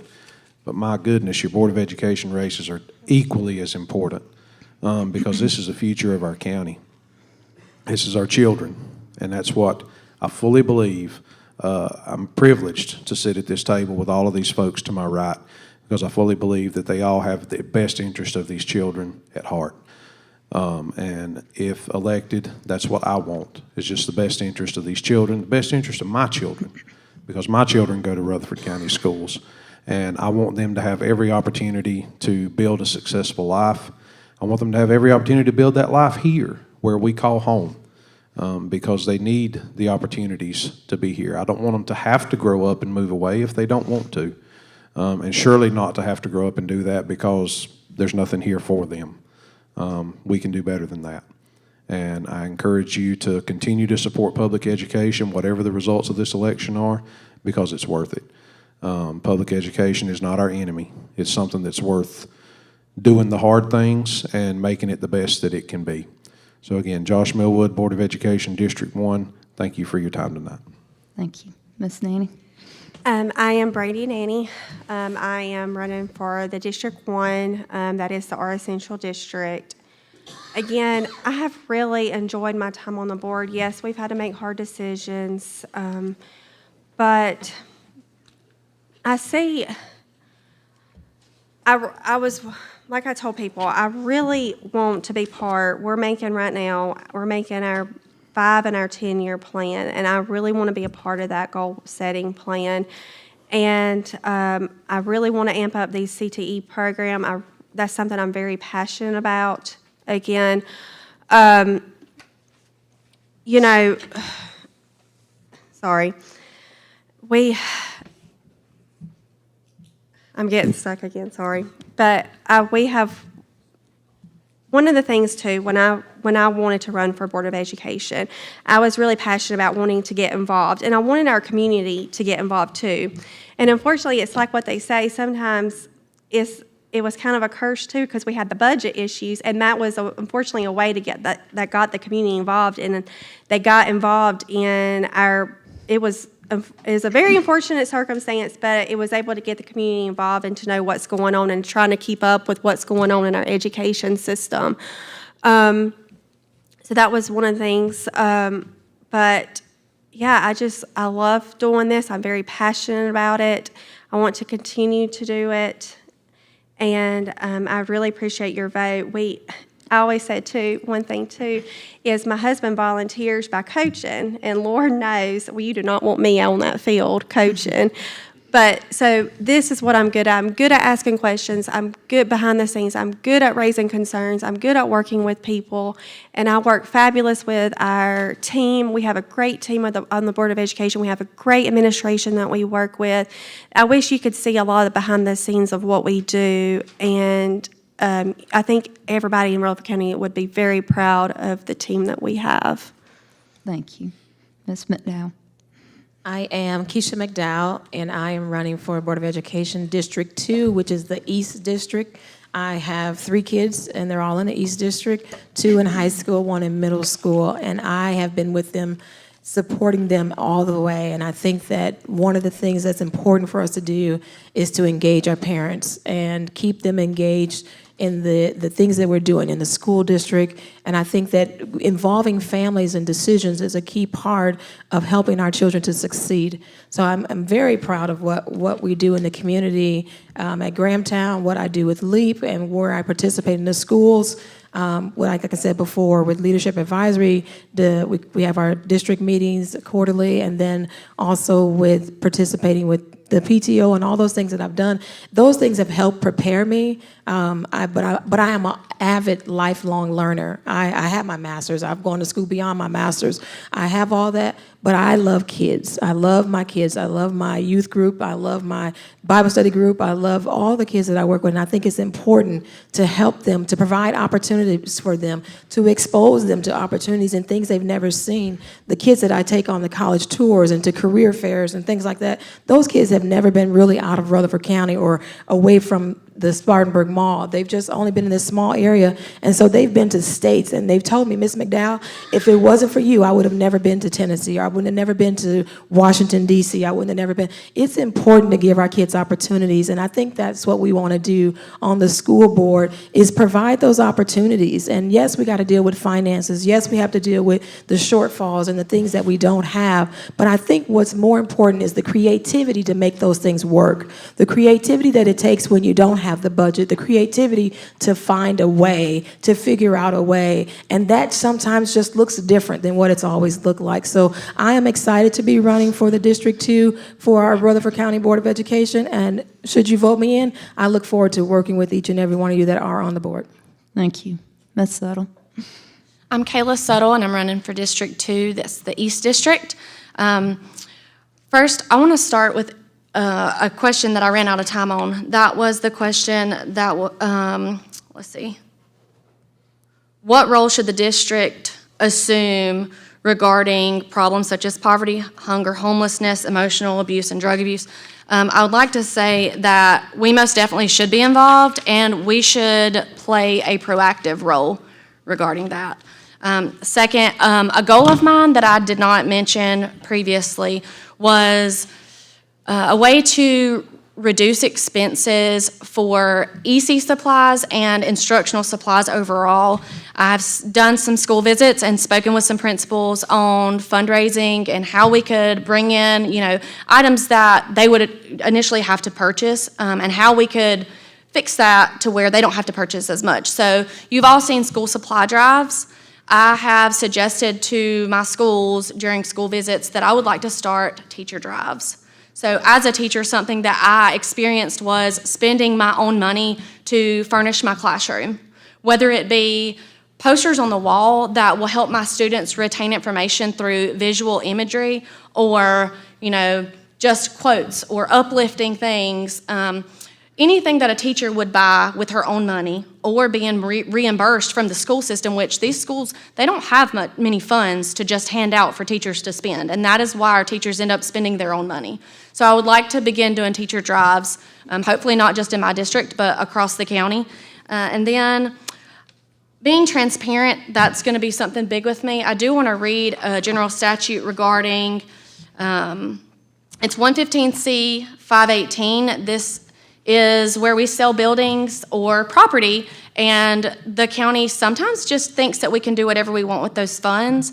The proceeds of any sale of real property or from any lease for a term of over 1 year shall be applied to reduce the county's bonded indebtedness for the school administrative unit disposing of such real property, or for capital outlay purposes. So we can't just sell property or land and use that for local expenses to pay our teachers or supplies. Okay, thank you. And Ms. Pratt, we'll give you the closing statement. Thank you very much. My name is Tanya Pratt. I appreciate everyone coming out here today. I am in District 3, Chase District. I would like for everyone to know that I will continue to work with the board as much as I can, whether I'm elected or not. I would love to help everyone and every person that is in this county have a child that is in our school graduate high school, go on to a 2-year or 4-year college. And if I ever need anyone to reach out, or if anyone ever needs to reach out to me, you can find me on Facebook. My name is Tonja Pratt. You can reach out to me with any questions you have. I will answer you at any time. If you ever want a telephone number, I will even tell you my telephone number, because after a while, I get tired of texting. I'm just going to be honest about that. Another thing is if information is passed out as far as financials, I would love for everybody in the community to have it. Just like with the commissioners, they show their books, we show our books. That would be a wonderful thing, because there's nothing to hide. Rutherford County Schools just don't have the money right now. We're losing students, and that is one thing. When we lose our students, we lose our funding. And that is what really hurts our area. So then again, I'm going to ask, if anybody wants to donate to Rutherford County Schools, send that money right over. Rutherford County Schools will be glad to take it, even if it's $5. Earmark it for special needs, music, sports, whatever you want to earmark it for. And you do that on the Board of Education site, so. Yes, or you can send it directly by check to your Oldham County school offices. Well, thank you. You will. And I'd just like to say on behalf of the chamber, I thank you all for participating. I'd like to thank Waggy Radio for streaming this and for the Daily Courier, for Annie Dance. I'd like to thank all of you that have tuned in, you that have attended. And I'd just like to say, my name is Cindy Champion Cobb. I am the executive director here at the Rutherford County Chamber, and I too am a product of the Rutherford County school system. And so this is near and dear to my heart as well, and as mom of 3 and now 2 grandchildren. So I appreciate every one of the candidates. Your willingness to serve. These local elections matter. This is why the chamber did this, and we hope that everyone feels a little more informed. After these forums, we may not have asked the questions you wanted, but we did receive questions, and we did try to format those where they're nice and kind and relevant. And I would just like to say that if you are not a part of the chamber, if you're community-minded, this can be the school system. We'd love for the school system to join us. Like-minded community people that want to help to promote Rutherford County and collaborate together for the benefit of our community, we would welcome you.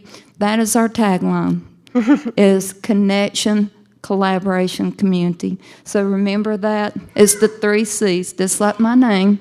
And we would love for you to join us. And we too want to do all we can and encourage our members to be there as mentors as well as donations of various things to help these children go on and succeed. And it can help with our workforce, which is very much a problem. And we also want them to feel good about themselves so that they don't fall into the trap of substance abuse. So thank you again for attending. Thank all of you. And remember, early voting starts a week from today. Can I share one announcement? We do the back-to-school program where we gather those school supplies. The Grahamtown team does the back-to-school program, and it's August 1st this year. So we try to support by getting our kids prepared to go back to school.